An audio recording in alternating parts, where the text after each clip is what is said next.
the scene is set about half an hour after the Anarchs and the Toreador had their sing-along hoedown inside of One-Eyed Dog Rare Books, or something like that. The haven of Mr. Crowley. Flashing back to that scene, Gary Walsh, the Teflon Don, had picked open the back lock to the bookstore and left it unlocked, I believe.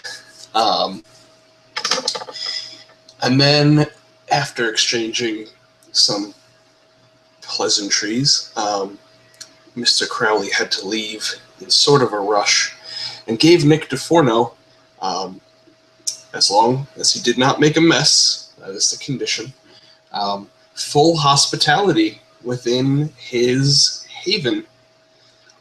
So, Nick, not wanting to, waste such a lovely opportunity, is standing around the block, leaning on his car, like 2 or 3 blocks away, I guess. Pulls out his cell phone, dials up his band manager, Monty, who is also the guy who got him into the whole anarchistic rock scene. And Monty just generally knows how to have a real good time. Obviously, since Nick fucked up his phone in scenes prior, he will be calling from a payphone, which looks like a deck of cards, but it's a payphone. So he calls Monty up, rings a few times. Monty answers, industrial music blaring in the background. Nick's like, "Yo, Monty, you won't believe what fate has dropped in my lap tonight. What are you doing?" Monty's just like, "Oh, man, just me and some of the people, just a couple people, like, getting together, playing some music, fighting the good fight," which translates to, I have a bunch of fucking junkies hanging out in my club. Just a short drive away. Or whatever club he's in. I don't think Monty is savvy enough to own a club. He's kind of a fucking wasteoid, but I digress. Nick turns his attention back to the phone. Well, a very rude business owner associate of mine has given me, provided we don't make a mess, full reign of his store for the night.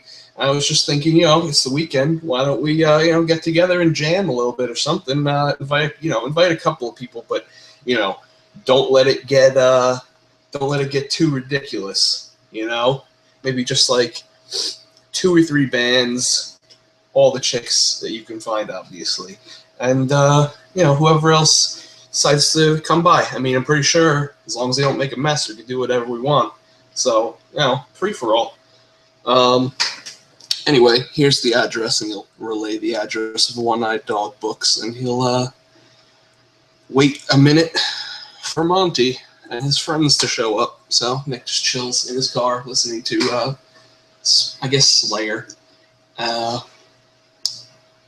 for about 15 minutes waiting for Monty. When Monty, obviously is late, because that is how Monty is, probably gathering up partygoers. He goes to the payphone, and he calls the one rickety phone in his house. And after a few rings, one of his herd members, Crystal, picks up the phone. And he's like, "Hey, Chris, baby, it's Nick. Listen, I need you and a couple of the girls. Bring like Cindy and Liz and Shelby, but not Rhonda. Pauline. And I guess that's it. Unless fucking Cynthia's feeling any better. Anyway, come down, meet me at this address." And he gives them the address to the store across the street from the payphone that he's at.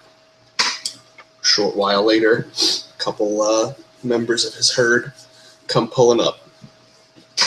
They take a walk over to One-Eyed Dog Books to wait for everybody else, looking around.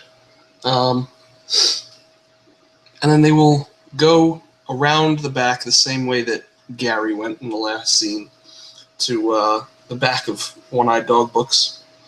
Nick will push the unlocked door open for his ladies to head inside.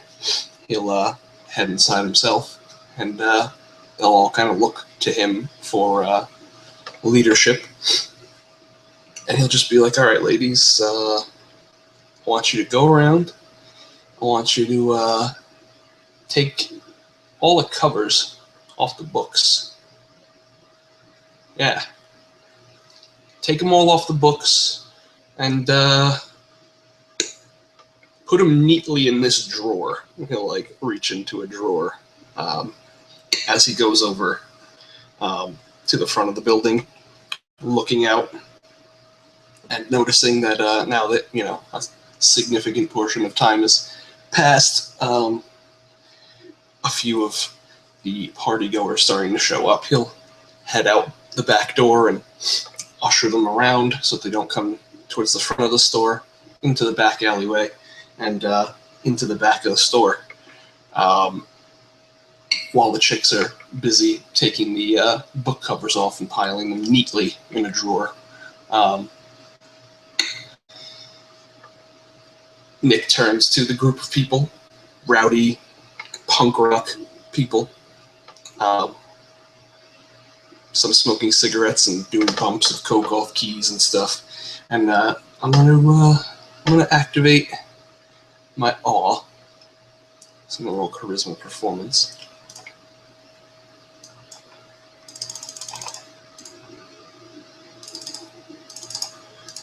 I got 3 successes, so a portion of them are entranced by me, and I'm gonna roll another charisma performance to get them all riled up and ready to party. I'll spend a willpower on this one. I'm glad I did. I got 2 successes. So anyway, Nick's just like, all right, everybody. Now, as long as you don't make a mess, we're allowed to hang out here, do whatever the fuck we want. We got the fucking hospitality of the owner here, so go wild, but don't make a mess. Instantly, everyone will rush inside. A couple of like the more eager band people that Monty is promoting start plugging in their amps and setting up their shit, start jamming away. People will start moshing, and it'll just be generally chaos. While Nick and his bitches who have finished their job collecting all the book covers are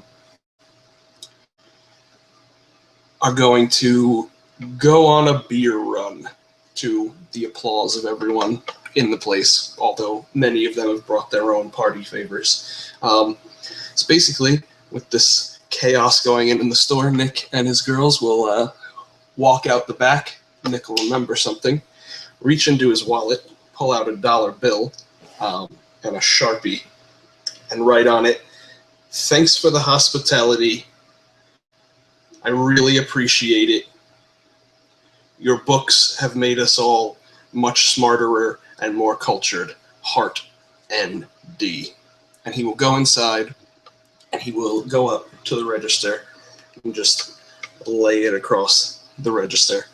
And then he will head back out the back door with his ladies. They will get into their car. He will get into his car around the block, and they'll drive off with the crazy crowd moshing and playing loud instruments and smoking and drinking and shooting up and doing coke and basically all kinds of terrible, terrible things inside the store.